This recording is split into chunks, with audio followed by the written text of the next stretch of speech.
asheytaani rajim bismillahi rahmaani rahim asalaamualeykum wa rahmatullahi wa barakatuhu mbokki téléspectateurs yi yéen ñi ci safoo di suivre Thiénaba 24 ñoo ñëwaat ak yéen ci seen beneen numéro tey nag ginnaaw bi ñu waxtaanee ak DG ak mbokk yi nga xamee ni intéressé wu nañ ci émission bi ni dafa am solo si la ñu dëppoo ci tur bi nga xamee ni moom la ñuy doxal incha allah muy wàllu Thiénaba ndax waxtaan nañoo ak ay kilifa ak ñi nga xamee ni dañoo intéressé wu ci Thiénaba 24 ñu ni bu dee ndawi Thiénaba rek day tënku te nag Thiénaba ñëpp si lañ moo tax ñu ni kon nañ xoolaat tur bi ci boobu lañu si loolu lañu sukkandiku xool ko ñu indi ko kon muy wàllu Thiénaba kon noonu la ñuy continuer waxoon nañ leen ni lu ay di jàmbat jamono ji kenn ku nekk xam na ni lenn rek la ñuy waxtaanee muy wàllu élection yi nga xamee ni moom la ñu dëgmal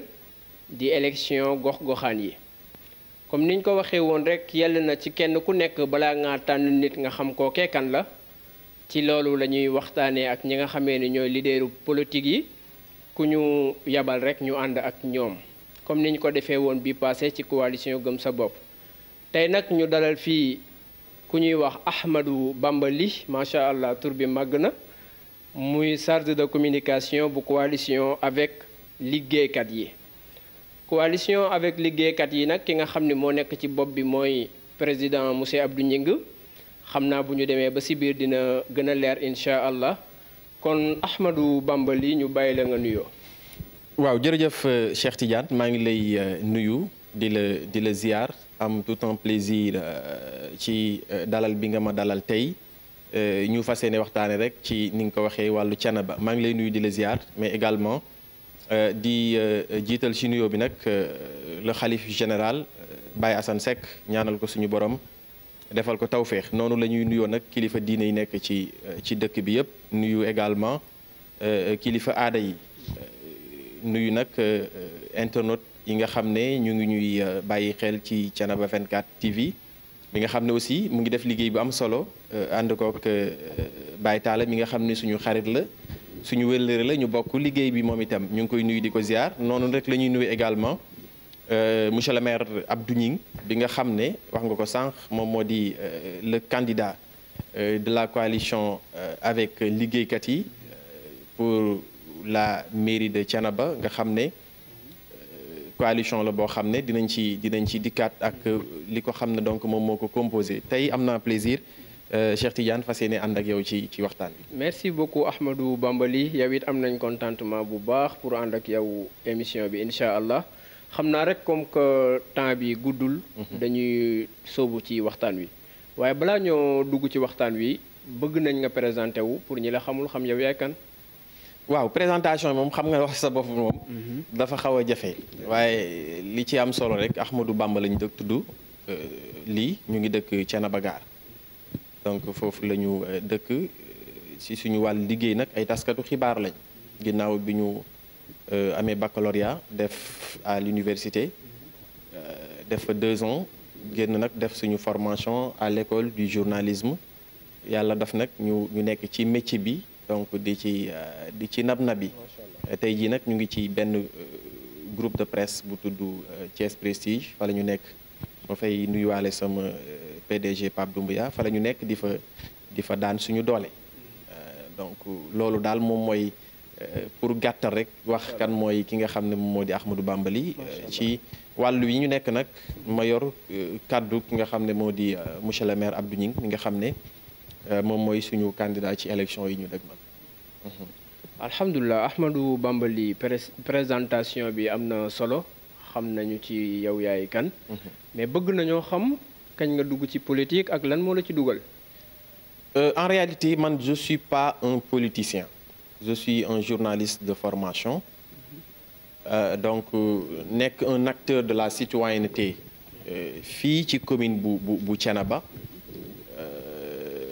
donc depuis pratiquement 2 à 3 ans laa xamante ak monsieur le maire Abdou Gningue yàlla boole nañu ci kóllëre mu sollicité ma également pour que ma jàppale ko ci lépp lu jëm ci wàllu communication ci fànn bi nga xam ne mu ngi koy def mu di politique bi ñu waxtaanee également ma gis aussi parce que yàgg naa di ko couvrir boobu sax nekk guma son chargé de com di ko couvrir ci ay activités yoo xam ne mu ngi ko doon def Thiénaba ñu doon am ay échange lu bari nag ci doxalinu Thiénaba mais di comme également ci ëllëgu Thiénaba donc il m'a sollicité par rapport à ça bëgguma dénk ma lépp lu jëm ci kàddoom muy sa communication au sein donc de ses activités politiques yu muy mener au niveau donc de la commune de Thiénaba ñu waxtaan ci ay principes mais également ma teg ko ci taxawaay yi nga xam ne am na ko Thiénaba mais également gis-gis mu di vision bi nga xam ne am na ko pour ëllëgu Thiénaba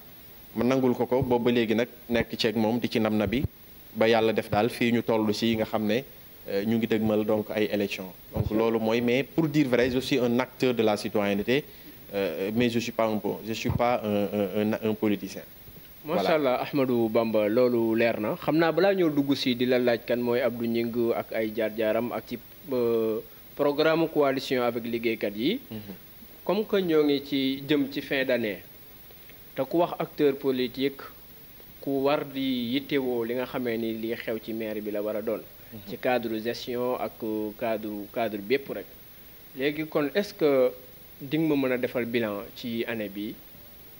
bon xam nga nag je suis pas habilité pour def le bilan xëy na ñi nga xam ne ñoom la ñu dénkoon gestion bi durant 7 ans nga xam ne 5 ans yi moom la askan wi tànnoon ñu dul yor ko ci yeneen ñaari at yoo xam ne ay circonstances peut-être moo ko waral ak Covid-19 et ce qui s'est passé cette année de 2019 à 2021 ku ne xam na ko mbas mi jaar na fi ak yeneen yoo xam ne jaar na fi xëy na ba tax ñu dàq élection yi mais le bilan proprement dit je pense que l'équipe sortante ñoom ñoo gën a placé pour def li nga xam ne moom moo di bilan xëy na li mu mën a def mooy def une appréciation par rapport ak li fi xew de 2014 à 2021 en tant que des observateurs parce que ci commune bi la ñu nekk aussi yàlla def ne ñu ngi intéressé wu sur la gestion locale tooguñu rek yàccaaral rek jël suñu moomeel dénk ko nit mu war koo doxal ñu toog di ko seetaan parce que maire bu ñu ko dénkee une gestion collective li war également yow mi ko dénk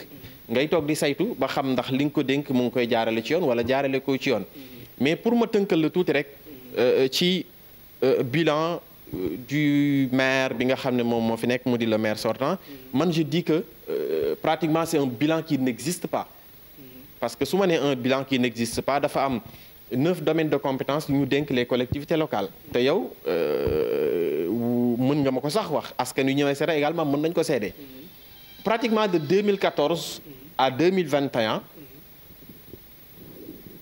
gisuma loo xam ne l'équipe bi nga xam ne ñoom ñoo fi nekk def nañ ko loo xam ne mën nañ ko qualifier de positif wala ñu qualifier ko ci loo xam ne dafay tax benn gox jëm kanam pour dire vrai commencer ci li nga xam ne moom moo di soxal wàllu njàng ak njàngale parce que kenn du wax développement quand même ci doo ci boole njàng ak njàngale c'est inadmissible xel mënu ko sax nangu de 2014 à 2021 il y a aucune salle de classe qui a été construite dans la commune de Thiénaba malheureusement mooy amul benn salle de classe waxuma la école sax jéggi na beneen affaire la parce que aussi balaa nga naan naam day fekk nga ne fa Ahmadou Bamba su ma la déggee da ngaa bëgg a wax 2014 ba 2021 amul benn salle de classe boo nga xam ni amul ça n'existe pas dans la commune de Thiénaba de 2014 à 2021 alors que li gën a graaw mooy l'éducation c'est une compétence transférée maanaam dañu ko dénk les collectivités locales ne leen lii jëm ci wàllu éducation yéen la ñu ko dénk mais boo waxee loolu ba pare ba nga baal ma allez-y Thiénaba dañ ko soxlawul wala lu waral loolu mais loolu Thiénaba soxlawuñu ko loolu du wax xamul lu tax mais taxawal ci tali bi diggante Ndiané jëm Thiénaba wala nga taxaw diggante Touba Gueye jëm Thiénaba Gare mais waxuma la dara mais élèves yi pour ñu déplacer wu de Touba Gueye à Thiénaba Gare pour jàng c'est tout un problème ñaata ngay gis foofu parfois dañuy taxaw di espace boo demee fii au niveau de Ndiané l'école de Ndiané man dem naa def reportage te mën naa wax ne sax sama reportage ba ma fa def moo tax tey le conseil municipal décidé pour mun ko collecter mais boo demee fekk fa école yoo xam ne je parle ci cadre je parle sous le contrôle de Pape Mor Sylla bi nga xam ne enseignant la nga xam ne yàgg na déplorer la situation de l'école de Ndiané man dem naa fa def un reportage mais est-ce que xam nga ne élèves ci ay fi ñuy jàngee mais c'est extraordinaire mais kooku munoo wax ne école munoo wax ne salle de classe école bi soxla ñu ko mais c'est des ay abris provisoires ñoo nekk ci école yi mais demal l'école de Mbaba bi nekk à côté l'école primaire de Mbaba amul mur amul clôture et tant d'autres écoles boo demee fii au niveau de l'école Serigne Ibrahima Seck y a de cela 1 à 2 ans boo gisee mur de clôture bi féete woon ci ginnaaw mais dañu mujjoon jël ay briques sës ko parce que mur bi dafa dem ba pant mais loolu est-ce que tey war nañu toog naan école wala salle de classe mais loolu doy war la. ay abris provisoires ñoo fi nekk dans la commune de Thiénaba. Ahmadou Bamba loolu jéggi na dayo quand même ci benn la ci wàllu éducation. li tax lu doy war la mooy. gone yi nga xamee ni ñoom la ñuy tàggat ngir ñu am xam-xam ngir ëllëg ñu mën a taxawu dëkk bi mais instant yi bu ñu leen tegul ci conditions yu baax est-ce que du tax seen njàngu yàqu. dama lay nettali dafa am benn kilifa gu mag. bi coow li amee entre Chine ñuy wax ne Chine dafay préparer benn guerre. benn mag bu ñëw fekk ñuy préparer ay armes façon char de combat yu ne ñu préparer ko benn mag fay ñëw fekk leneen mbay li ngeen def nii pour lan la ñu ne dañuy préparer guerre mu ne ko naka ngay préparer benn guerre boo xam ne dafay engendrer des pertes humaines mu ne ko pour détruire un pays il suffit tout simplement de détruire son système éducatif. Bien sûr. Pour détruire un pays, il ne suffit pas de mener des guerres qui vont engendrer des pertes humaines. Il suffit justement de détruire son système éducatif. Et attendre pendant 20 ans, tu te retrouveras avec un pays dirigé par des corrompus et des ignorants. dafay wone rek ne njàng ak njàngale ni mu amee priorité ci une gestion collective. ni mu amee priorité pour ëllëgu réew mi parce que tamit bu ñuy wax ne ëllëgu réew mi mu ngi ci loxoy ndaw ñi ban ndaw lay wax mooy ndaw bi nga xam ne dañu ko tette ba mu nekkee gone jàngal ko la mu war a xam xamal ko la mu war a xam ba ëllëg mu xam nañuy gérer ab cité kon dafay wane ne jàng lu am solo la ci biir réew te it commune mënoo koo développer mukk mënoo développer benn réew te du jaar ci wàllu njàng ak njàngale mais loolu est-ce que xel mun na nangu pendant 7 ans yow benn salle de classe mënoo ko construire te kaay ma wax la kii nga xam ne mooy le président Abdou Gningue monsieur le maire Abdou Gningue xam nga 2009 la fi nekk en 2014 boobu les communes n'étaient pas en plein exercice dañu amoon ay collectivités ay communautés rurales la ñu amoon c'était pas des communes en plein exercice parce que commune en plein exercice muy commencé en 2014 est-ce que xam nga lan la def ci sur le secteur de l'éducation de 2009 à 2014 non bàyyil ma yeggale fi rek parce que dañoo nekk ci wàllu éducation ubbi na juróom-ñaari école dans la commune de Thiénaba waxuma la tabax ay salle de classe de juróom-ñaari école ubbi na ko dans la commune de Thiénaba bokkul nag ak salle de classe yi nga xam ne tabax na ko waxuma la dara rek li nga xam ne def na ko sax ci wàllu éducation bokkul ci magistère de 2009 à 2014 l'école de Mbaba primaire de Mbaba témoin la ci je parle sous le contrôle du directeur mu nekk ay efforts yoo xam ne mais loolu ki koy def xam nga mooy kan mooy ku am xam-xam ki koy def mooy ku am vision. da ngaa bëgg a wax monsieur le maire amul xam-xam. non am na xam-xam. mais xam-xam bi jëmul ci wàllu collectivité locale. mais xanaa bu ñu waxee. xam-xam parce que wax dëgg ne yàlla bu dul équipe bu mu liggéeyee ndool mais parce que commune du kenn koy yor. am na équipe. mais bu fekkee dañu la fal. parce que lii nga koy balaamee nii bu dee am na équipe ñoom ñëpp a ci am responsabilité. waaw mais am na équipe mais équipe dafay fekk ne kay manager mu ne nekk un manager. mais yow li nga wax kon mooy ñoom xamuñu dara rek. non attends du équipe bi xamul dara de mais moom moo xamul li muy war a doxalee commune bi parce que xamul tax. boo amee un premier adjoint au maire. am premier adjoint au maire boo xam ne. mais borom xam-xam la muy à l'homme de bac 6. mais yow ñu fal la nga écarté ko à côté parce que lan xëy na lépp lu muy def ci xam-xam la koy teg te yow xam-xam boobu arrangé wu la li la arrangé mooy sa doole sa fugg moo la arrangé. maanaam daal ba pare nag. teguwul ci tegu ci njuuj njaaj aussi tegu ci njuuj njaaj aussi. tegu ci njuuj njaaj. maanaam ak doxalin gu bon.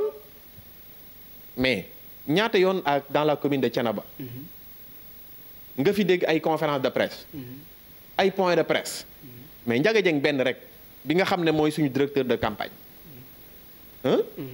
ñaata yoon chargé des élections au niveau de la coalition ñaata yoon la fi def ay conférence de presse ak ay point de presse boobu man j'étais même pas engagé aux côtés de Abdou Gningue moment boobu yenn saa yi ma doon coordonner la presse au niveau à Thiès pour di leen andi à Thiénaba muy dénoncer des litiges fonciers dans la commune de Thiénaba di dénoncer une mauvaise gestion depuis 2014. Ahmadou Bamba mu continuer di ko wax ci tënk Ahmadou Bamba li mooy que ni maanaam de 2014 à 2021 monsieur le maire maanaam wàllum éducation defu fi dara. non lajj la ci def. da cee lajj te benn la ci.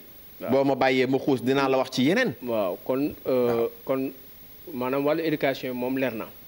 léegi ba tey ci bilan bi ñëwaat ci tuuti ñu doog a avancé. beneen bi ci des mooy wàllu santé. wàllu santé nga xam ne c'est une compétence transférée. mais demal ci poste de santé bii nekk Thiénaba je salue sax Gora Ndiaye bi nga xam ne moo jiite CDE bi nga xam ne def na ci liggéey bu am solo xëy na sax bi mu ko yoree la ñu gis yenn amélioration yi am ci poste de santé yi. mais boo demee poste de santé bi nekk fii. bi nekk tout près à Thiénaba Gare. c'est malheureux est-ce que xam nga ne ñun yemuñu ci commune rek. ñun commune d'arrondissement lañ polarisé 4 communes au niveau de l'arrondissement de Thiénaba. mais est-ce que yow jàppoon na ñun mérité woon nañu centre de santé. bien sûr. ñaata poste de santé ñoo nekk dans la commune de Thiénaba. mais poste de waxuma la dara sax mais boo mënul defar sax poste de santé. mais nga defar ay case de santé bu fekkee yow ñee nga amoo doole ba mënoo defar poste de santé. xanaa sax di nga dem ci village yi fu ne nga def fa case de santé. yow case de santé ubbiwoo ko poste de santé ubbiwoo ko. éducation tabaxoo école tabaxoo salle de classe. mais lan mooy bilan bu positif lan moo fi bilan boo génnee wàllu faj. génn wàllu njàng ak njàngale. mais lan moo des ci bilan leneen loo tudd dafay compléter rek. d'accord léegi Ahmadou Bamba yan ressources moo fi nekk yoo nga xam ni war naa mën a gérer yooyu ngay wax. ressources yu fi nekk dama lay limal benn. muy la gestion des carrières de sable de la commune de Thiénaba. je défie l'équipe municipale en place waxuma la sax le maire. mais je défie l'équipe municipale en place. xam nga coowal compte administratif 2019 am na fi ñu ngi xaar bu 2020 boo demee Thiès les communes yi nekk au niveau du département de Thiès. ba ci au niveau de Kër Moussou. ba ci au niveau de Pout. boo demee def nañ seen orientation budgétaire voté nañu seen ay budget 2021. mais commune bii bu Thiénaba lan moo tax defuñu ko duñ la génneel compte administratif de xalaatuñu ko. parce que xamul tax 600 000 francs la ñu doon jooy ci gestion recette ci carrière suuf bu Thiénaba mu andi coow lu ne mais lii xewaat bii moo gën a catastrophique man sax xam kan laa yërëm mooy maire bi fiy ñëwaat xamul lu tax dina fi génne compte administratif ñu ne ko lii mënta nekk parce que day gën a catastrophique parce que compte administratif kenn mënu ko falsifier trésor la jëm lay génnee trésor ci wàllu recette lañ fa déposé rek mooy feeñ ci compte administratif kese wàllu recette ressources yu ñu am mooy carrière bi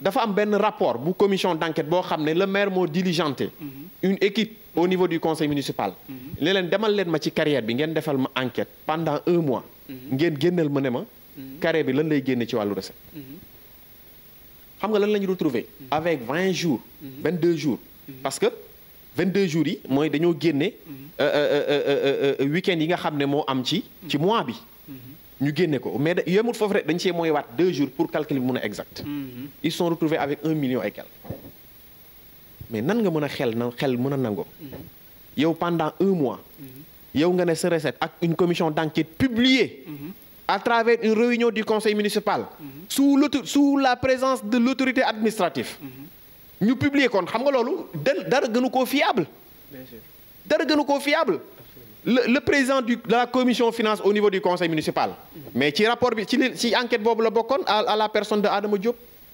mais lu gën a fiable kan moo gën a nekk un bras droit du maire que Adama Diop monsieur le maire kan la gën a am confiance ku dul Adama Diop te Adama Diop bokkoon na ci ñi nga xam ne ñoo def rapport boobu kon rapport boobu c'est un rapport qui est fiable 1 mois mu génn ci 1 million et quelques xam nga un an bi ñaata la 23 millions et quelques est-ce que loolu xel mun na nangu pendant une année amoo looy génn lu dul 600 000 francs CFA te loolu c'était en 2019 te 2000 fii ñu jëm nii 200 000 francs sax doo ko am jàpp naa ni yamul foofu de yamul foofu dama la ciy dolli tuuti pendant 7 ans yi xam nga ñaata lañ koy xayma téeméeri millions ak juróom benn fukk ak benn 161 millions xam nga compte administratif li mu wane de 2014 à 2021 xam nga ci ñaata millions la toll 8 millions de francs CFA ana suñu téeméeri million ak juróom fukk ak lu teg fan la ne. loolu moo tax dinañu tabax ay kër. dinañ ci takk ay soxna. dinañ ci dem ngénte yi joxe ay saaku ceeb. dinañ ci demi dëj yi joxe si ay saaku ceeb parce que xamul tax. ñi ñu koy jox ñoo ko moom. ñi ñu koy jox ñoo ko moom de parce que suñu alal la ju ñu luubal. suñu alal la ju ñu sàcc. wëlba ko te ko damm ko ci boos au lieu que mu demoon ci wàllu éducation. macha allah au lieu que mu dem ci wàllu santé. au lieu que mu dem ci wàllu piste de production boo demee au niveau de la zone nord. mais zone nord boo fa demee nawet sa xol dafay jeex. moo tax zone nord boo fa demee bëggatuñu teg sax teg bët sax la maire bi fi nekk. parce que ay souffrance yu ñu dund yoo xam ne de 2014 à 2021 ñu ngi koy dund. c'est malheureux. nañ yemali foofu parce que heure bi moo ngi dem. te duggaguñ ci président Abdou Gningue. waaye yi ngay wax ni it yu am solo la xam naa ni ñàkkul ni camp maire bu ñu leen dalalee dinañ ci indi ay tontu. parce que 161 millions ñu gis ci 8 millions loolu faw ñu justifier ko ak yeneen comme ni nga ko waxee ci wàllu enseignement. parce que enseignement moom ku ko sàgganee rek yow dëkk bi ñoru la waaw parce que boo ko sàgganee tey ëllëg la fay yi di feeñ. boo jàngul xam nga nag yàlla bu defee ne jàngoo boo jàngul xam nga ñii dañuy jàng français. mais ñoo ko fal déglu ma ñii da ngay jàng français ñiy jàng arabe. mais ñoo ko fal bañ koy falit xamuñu woon nii la mel. c'est-à-dire attention. am ngeen ci responsabilité. non attention bañu nañ daan falee maire bu njëkk ak nañ koy falee bu mois bi du benn. parce que boobu dañu daan fal une liste ba noppi. ñu dem ci conseil municipal ba tànn ku leen neex kenn ku nekk mënoon naa nekk maire. attention ce qui se passe bi du responsabilité du la population de Thiénaba de. ñoo ngi ciy xaar kon ndaw ñi. du responsabilité population wu Thiénaba mais responsabilité ki ñu ko dénk la. am na solo voilà léegi Ahmadou Bamba Ly yow mi nga xamee ni yaa yor kàddu coalition avec liggéeykat yi ki nga xam ne ci bopp bi mooy monsieur Abdou Gningue. kan mooy monsieur Abdou Gningue. waaw Abdou Gningue moom wax ci moom dafay yomb. xam nga lu tax. booy wax ci moom da ngay am fierté. fierté bi li koy waral mooy. dama lay jox ci wàllu parcours professionnel. mooy ci wàllu jàng. aywa ñu tënk rek ndax heure bi mi ngi. est-ce que xam nga ne Abdou Gningue c'est un expert maritime. maanaam c'est un docteur en maritime. c'est-à-dire expertise maritime la jàng. nga xam ne loolu ñi ko nekk ci réew mi sax bariwul. boo jëlee tundu Thiénaba bii ba mu jeex. boo ne ku fi dàq Abdou Gningue boo ne benn doone ñaar. ku ko fi dàq jàng. boo ne benn doone ñaar. macha allah. est-ce que xam nga lool. ci wàllu wi mu nekk boo ne benn doone ñaar. ci wàllu njàng. mais président Abdou Gningue nag li tax ñu gën a sawar ci tànn ko. xam nga Thiénaba dafa nekk une cité religieuse. nga xam ne les statuts religieuses de Thiénaba dafay impacter ci ki koy yor ëllëg. est-ce que yaa ngi may dégg c'est-à-dire les statuts religieux de Thiénaba bëggul ñu am un maire boo xam ne c'est un maire arrogant. c'est un maire arrogant bëggul ñu am maire boo xam ne boo ne ko benn mënu la fukk. maire buy dàgga santé boo ne ko benn mënu la fukk Thiénaba soxlawu ko parce que Thiénaba c'est une ville religieuse. xam nga lu ñu xam jàng la ñu xam ak liggéey ak jaamu yàlla. mais ñett yooyu àndul ak arrogance. ñett yooyu àndul ak kilifa yi bu ñu nee waaw nga ne déet. ñett yooyu àndul ak ñàkk xam-xam ba yow li ngay doxalee yépp ci sa bakkanu bopp nga koy teg waaye ñett yooyu àndul ak luubal. ñett yooyu àndut ak jaay suuf jël suufu asan di ko pasare ñett yooyu àndul ak moom de. te ki yor Thiénaba dafa war a làmboo ñett yooyu ñett yooyu nag moo fees dell ci président Abdou Gningue. xam nga lu neex ci mbir mi mooy président Abdou Gningue sax ñu bari dañu naan du politicien mais dëgg la xam nga lu tax du politicien parce que ñun Sénégal ni ñuy gisee politicien mooy koo xam ne dafay luubal. ni ñu faral di ko gisee moo xam ne koo xam ne dafay njuuj njaaj. koo xam ne day foqati alalu askan wi moom di ko def ci poosam wala di ko def ci njabootam di ko tabaxee kër di ko takkee ay soxna. mais de 2009 à 2014. mosoo dégg ñun Abdou Gningue am na fi problème porte nañ ko plainte. jaay na fi déglu ma rek kon moo fi nekkoon. de 2009 à 2014. moo fi nekkoon mosoo dégg ñu ne Abdou Gningue jaay na suufu Thiénaba. mosoo dégg ñu ne waa Ngomeen ñu ngay conférence de presse wala ñu ngay ñaxtu wala ñu ngay marche parce que seen suuf dañ ko nangu. mosoo dégg ñu ne gestion carrière bu commune bu Thiénaba am na problème. mosoo dégg ne ñu ne président Abdou Gningue porte na fi plainte ay jeunes yóbbu leen à la gendarmerie. macha allah musoo dégg président Abdou Gningue ñu ne tontu déglu ma beneen musoo dégg ñu ne président Abdou Gningue xalif général wax na ko mu tontu ko. musoo dégg ñu ne Abdou Gningue am na ay camp fu muy far ak fële lay far musoo ko dégg. la ngay mës a dégg ci Abdou Gningue lenn la. mooy ku am yar la ku am xam-xam la. macha allah ku bëgg Thiénaba la Thiénaba ko doy loo lu mu am bokkoo ak askan wi. lu mu am bokkoo ak askan wi lu ko nit ñi jox lu ko commune bu jox mu delloo ko ci askan wi waaye la ci gën a neex mooy. ba mu demee ba nekk fi. nekkatul maire de 2014 à 2021. li mu def ci commune bu Thiénaba loolu sax war nga ma koo laaj ma wax la ko. boo xam ne nekkul maire. maa ngi ñëw parce que heure bi dañoo xoj Ahmadou Bambali li nga wax am na solo parce que man ñaar rek laa ci téye man doy na ma man Cheikh Tidiane Guèye. muy xam-xam ak yar. parce que loolu mooy lépp xam-xam ak yar ndax arab yi dañ ne al adab asasatul insaan. maanaam yar moom mooy fondement wu nit. kon ñaar yooyu rek nga ma jox man doy na ma. léegi bëgg naa xam président Abdou Gningue jamono bi nga xamee ni nekkoon na ko ci commune bi. lan la fi def ci kéemtalaay minute. dama la waxoon sànq wax naa la ci wàllu. école bi waaw ci wàllu école bi 7 école tabax na fi. ñëwuma ci salle de classe yi. boo demee Kayre salle de classe yam fa tabax ñaari salle de classe moo ko fa tabax. boo demee Thiénaba Seck. waxuma la sax ci wàllu école njàng arabe bi njàng nasaraan bi. mais ay daara d'alphabétisation. li ci Abdou Gningue def du jeex. te loolu musul am dans la commune de Thiénaba depuis 2014 à 2021. poste de santé moom moo ko fi def.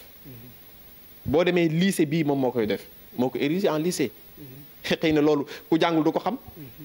boo demee ci wàllu sport. mur de clôture. bu stade municipal de Thiénaba Abdou Gningue moo ko fi def. te dinaa la wax beneen njuñ njaaj bu am. ci wàllu sport boo xam ne gestion wu le maire moo ko fi def. xam nga dafa am koppar gu ñu. yaa ngi attaqué maire rek. non déglu ma si wàllu sport laa nekk de. dama lay wax luubal gi ci am rek. grille de protection. bu nekk si stade municipal de Thiénaba xam nga ñaata millions lañ ci wax lañu wax lañ ci def 28 millions. 28 millions. mais xanaa ñun nag wax dëgg ne yàlla dañuy nelaw wala ñun jànguñu wala ñun xamuñu dara 28 millions ci grille de protection demal grille de protection yi nañu mel. est-ce que 20 millions yi mooy matul sax 10 millions. ma ne la ñu fa def matul sax ci wàllu sport laa la wax de. xam nga lu ñu matul sax 10 millions. nga jël 15 millions yóbbu ko xaw ma terrain au niveau de la zone nord mais mur de clôture wax dëgg ne yàlla. loolu xanaa sax boo ci defee juróom-ñaari millions mu jeex. ñoom dinañ ci tontu. monsieur Abdou Gningue dafa am lu ma gis si moom bëgg naa nga tontu ma si ñu avancé parce que heure baa ngi xoj. mooy lan mooy sekkareem digganteem ak kilifa diine yi. mooy dal ak jullite ak déggal leen. mais ak amuk taalibe. non ata dal. jullite déggoo kilifa yi. ba noppi am taalibe te doyloo leen. amuk taalibe doyloo leen. d'accord naa mais ba pare la ca gën a neex mooy dégg seen ndigal. léegi dal na est-ce que xam nga ne Abdou Gningue lu mu am Thiénaba ko gënal. gëm naa ne.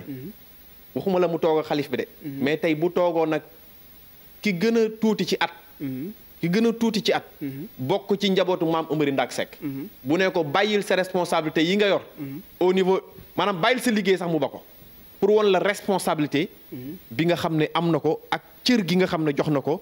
waxuma la famille bu maam Amary Ndack Seck. mais képp koo xam ne rek dafa yaakaar Thiénaba wala muy noyyee Thiénaba. moo tax Abdou Gningue ñëpp a ko bëgg.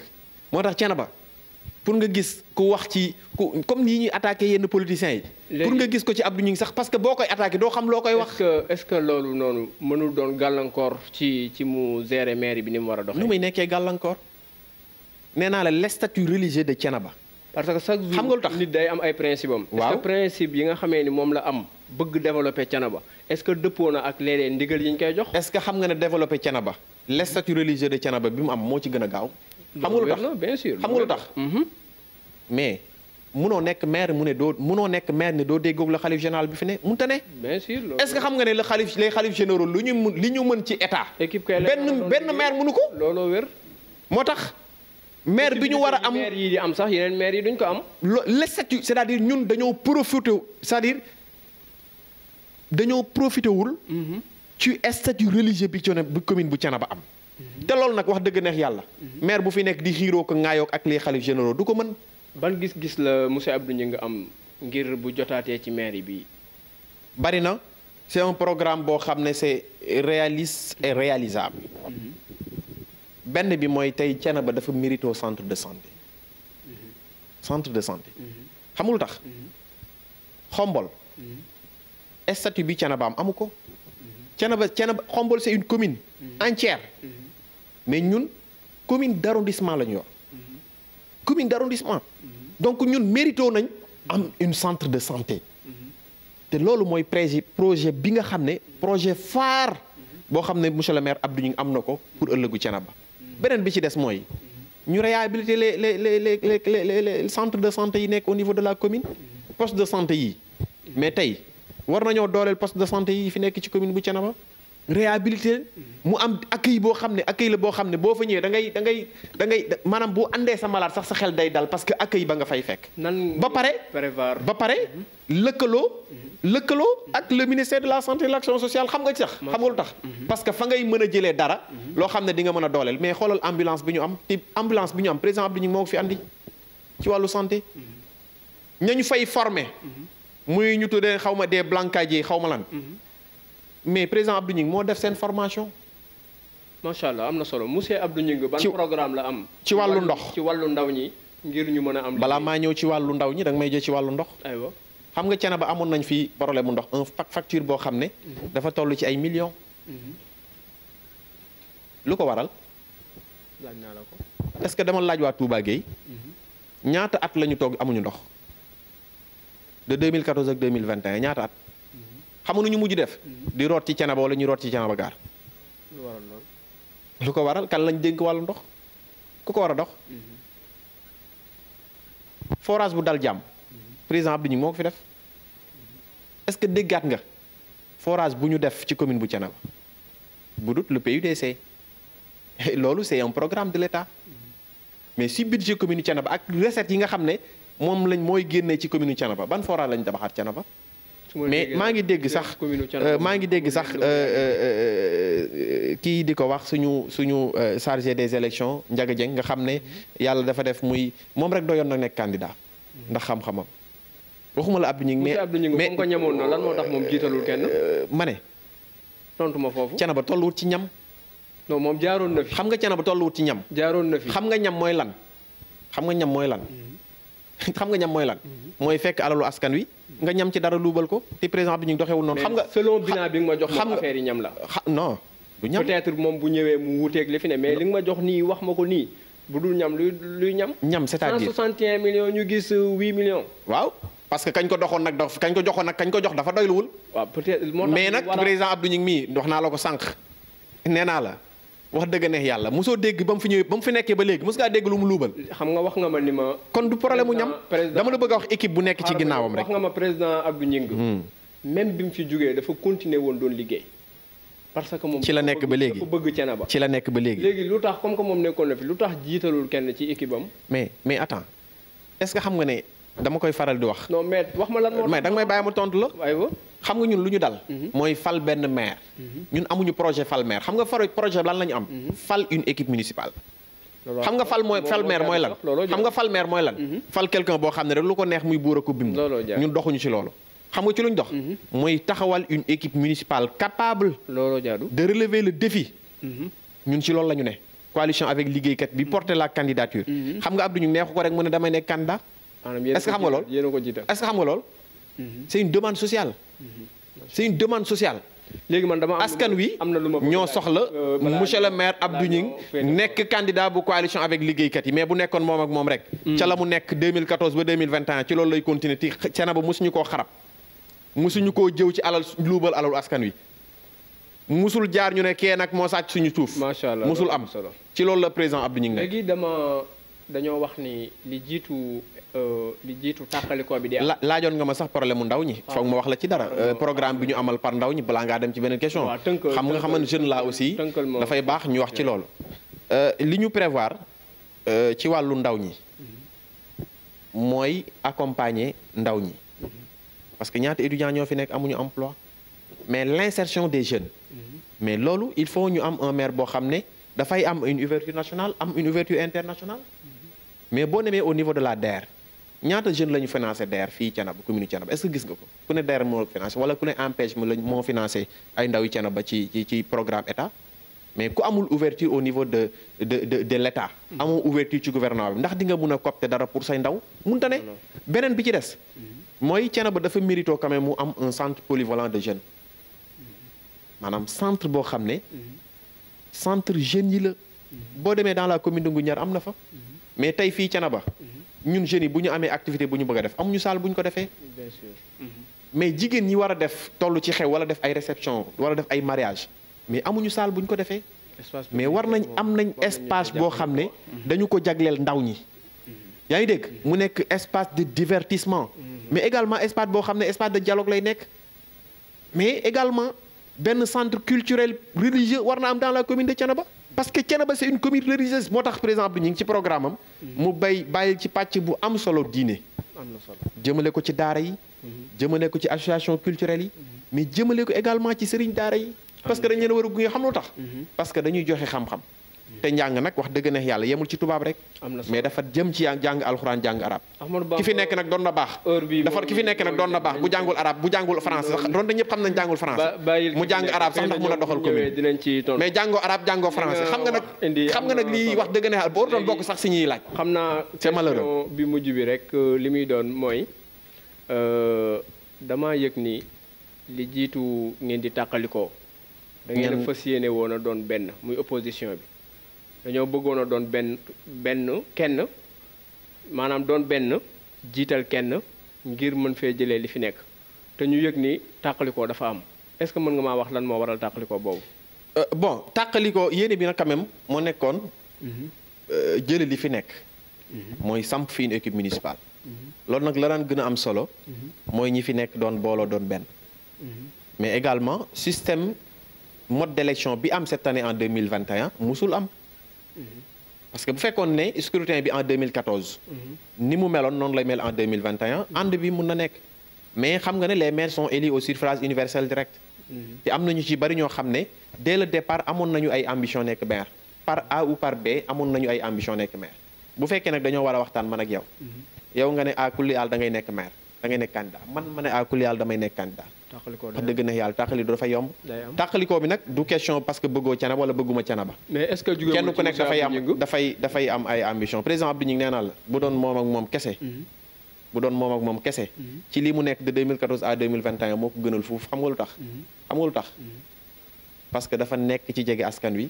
di leen dimbale ba pare li ci gën a neex mooy doo musa toog naan président Abdou Gningue nee na waa Thiénaba ay pitax lañ wala ay picc lañ élection dafay jot rek masaan leen dugub rek ne leen ñu ñëw cof dem Abdou Gningue doxul ci loolu nitu kersa la nitu diine la nitu ngor la moo tax lépp lu mu la defal bu jàkkaarloog ñaari bët defal la ko bu demee ci keneen rek parce que yow mi mu ko defal yaa ko yóbbu mais nag ñi nekk Thiénaba gore moo tax ñi nekk Thiénaba ñoo gore ñoom ñooy xëy di wax saa su ne leen président Abdou Gningue di leen defal waaye bu nekkoon ak Abdou Gningue rek wallaay Azim kenn du xam lu mu def te su heure bu xëyee def ko tàqalikoo boobu est-ce que du avantage si ki fi ne mënut a nekk avantage le gars qui est là c'est un cadavre vivant gëm ngeen ne daal dafiy non c'est un cadavre vivant xam nga cadavre vivant mooy ku dee ba pare di dox politiquement j'ai dit parce que yéena du mais dee politiquement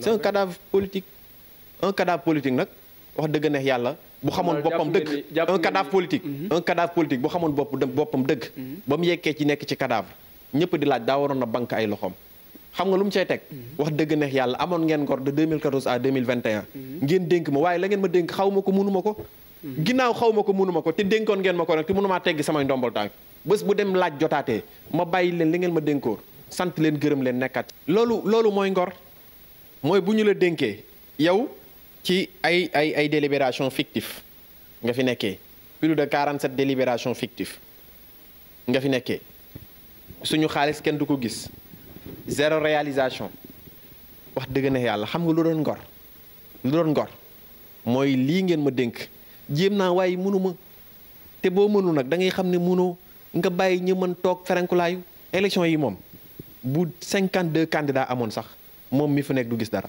parce que amul tax askan wi dañ koo baax te doylootuñu ko lan ngay wax askan wi lan ngay wax askan wi jëmee ko ci sa leader. li may wax askan wi rek mooy ci le président Abdou ñu ngi nekk ba mu fi nekkee de 2014 à 2021 xam nga ñaata kees la ñu taxawal kees avec moo tax président Abdou ñu ngi gàcce ngaalaama dafa wóolu jigéen ñi doyloo jigéen ñi ba léppam daf koo delloo jigéen parce que jigéen nag wax dëgg na yàlla Wolof Njaay dafay faral di wax ne benn loxo mooy takk tubéy ñaari loxoy takk tubéy waaye ñaari loxoy takk sër de moo tax développement ci commune Thiénaba Abdou ñu ngi ku ne xam na ne amal na ci pàcc bu am solo ba mu jagleel jigéen ñi xam nga ñaata kees la taxawal ci commune bu Thiénaba de 2014 à 2021 bi mu nekkul maire plus de 80 kees may félicité rek benn kees bu nekk Thiénaba gaar ba ñu ubbee seen kees toj seen kees xam nga ñaata la ñu am 13 millions de francs CFA mais loolu vision la xalaat la loolu du dàgg sant de déedéet loolu du yor say 10 000 di yóbbu ci ngénte xewi de déedéet loolu du xalaatu toog di jaay suuf de déedéet mais gis-gis la macha allah projet de développement la coofu le président Abdou ñu ngi nekk moo tax maa ngi inviter encore une fois la population de Thiénaba ñu xam ne lu ci bari dañuy naxaate ñu ci bari xam nga lan moo fi ne ñu bëgg a regg rek a fi nekk te yaakaar ko ci gafa ko commune bi waaye nag gàcce ngalaama commune bu Thiénaba daañu bañ daañu lànk daañu bañ daañu lànk loolu nag deesu ko nangu benn yoon ki fi nekk daal xam nga lu ko dese élec 23 janvier moo ko dese passation de service ba nag ñu ngi ko ciy invité mu ñëw Ahmadou Bamba macha allah bu ko defee bu bëggee sax ñu wàcceel ko kaamit ñaanal ko am na solo ndax xamul tax ñu koy ñaanal xamul tax ñu koy ñaanal mooy dafay bàyyi benn woy bu kenn xamul xam nga mooy lan ba ma nekkee maire de 2014 à 2021 samay ndaw gox laa jëloon doon yóbbu gendarmerie di leen fanaanal tribunal xam nga lu tax dañu doon wax ci sàcc goo xam ne ak luubal goo xam ne sama commune daf ko doon def te waruñu ko woon wax xam nga leen lu ñu ci wax mooy villageois yi nga xam ne ñoo nekk ci village yi environnant yi commune bu Thiénaba xam nga lu ñuy nettali ëllëg maire bi fi nekkoon de 2014 à 2021 moo ñu doon jaay suñu doole di nangu suñuy suuf ci ay délibération fictif way woowu nag wax dëgg neex yàlla loolu xam naa xam nga nuñ koy dimbalee ci way bi rek nuñ koy dimbalee ci way bi rek ñaanal ko njéggal yàlla nañu ko yàlla def beneen bi ci des aussi fii ñu jëm dafa am solo moo tax askan wi nañu bàyyi xel fi ñu jëm képp ku ciy dugg ci mbañ gàcc di tànn na nga xam ne am nga une responsabilité de 5 ans juróomi at am na solo Ahmadou Bamba ci li ngay choisir ëllëg Ahmadou Bamba te la ca gën nag am na solo la ca gën nag mooy monsieur le maire Abdou Gningue nañ la bàyyi nga joxe sa kàddu gooy tàggatoo sa kàddu gu mujj waaw li may tàggatoo mooy sant la gërëm la am mbégte également ci waxtaan wi encouragé la aussi ci liggéey bi xam nga ñu bari damay dajeek moom ñu naan un journaliste lan moo tax muy yëngu ci politique nangam mais est-ce que damay toog ne yàcc-yàccaar est-ce que xam nga ni jeunesse Thiénaba bii groupe jeunesse Thiénaba bii nga xam ne joué na rôle bu am solo ci temps Covid bi mu fi nekkee ñu jënd fi ceeb te loolu idée bi mu ngi génnee ci groupe jeunesse Thiénaba gën a jeunesse Thiénaba man mii maa créé groupe bi macha allah man maa ko créé donc nag li ci am solo rek mooy encourager la féliciter la xam ne kenn ku nekk dafa war a nekk un acteur de développement ci fi mu nekk un acteur de la citoyenneté man ci loolu laa nekk macha allah ci loolu laa nekk ci loolu laay continuer ba pare nag di wax ne li ma intéressé mooy ëllëgu Thiénaba dox ñoŋ te loolu nag wax dëgg neex yàlla fii ñu toll tembe benn idée moo ci am benn gis-gis moo ci am kenn ci nekk muy monsieur le maire Abdou Gningue te bu ñu yeggee le 23 janvier midi laa lay wax man ak yow ñooy ànd ci bureau de vote yi doo gis benn bulletin boo xam ne dañ ci bind avec parce que xam nga lu tax jigéen ñi choisir nañ avec yi président Abdou Gningue doon créé ci tolloo 82 jigéen ñooñu la delloo njukkal moo tax mu ne coalition mu sama coalition avec laa koy tuddee dem ak jigéen ñi jàppale jigéen ñi ci loolu la ñu nekk ba pare ñu prévoir un financement bu ñu jagleel jigéen ñi loolu aussi nañ ko bàyyi xel bu baax a baax xam nga lan li gis-gis la bokkul ak nag li nga xam ne da ngay dem fee rek gis sa benn banque ñëw nax nit ñi laaj seen ay carte d'identité ba pare doo leen jëriñ dara ñun amuñu gis-gis boobu la ñu am daal mooy ëllëgu Thiénaba tegu ci ay loxo yu ñoŋ ëllëgu Thiénaba également tegu ci loxo yoo xam ne véritablement li askan wi bëgg ëllëg daañu ko ci def maa ngi lay sant di la gërëm macha allah Ahmadou Bamba yaakaar naa ni li tax coalition bi tànn la duñ ko rëccu bu ñu seetaanee émission bii di wàllu Thiénaba nga xamee ni bokk na ci ngëm-ngëm yi mooy que ni ndaw ñi ak mag ñi ak jigéen ñi ñëpp a war a bokkoo boole seen doole ngir ñu mën a wàllu Thiénaba ci côté yëpp comme ni ko Ahmadou Bamba waxee tudd hôpital tudd ndaw ñi war a liggéey tudd lim ci tudd yépp nag rawatina li nga xamee ni moom la ñu miinee Thiénaba muy liggéey ak jaamu yàlla loolu it nekk loo nga xam ne lu am solo la.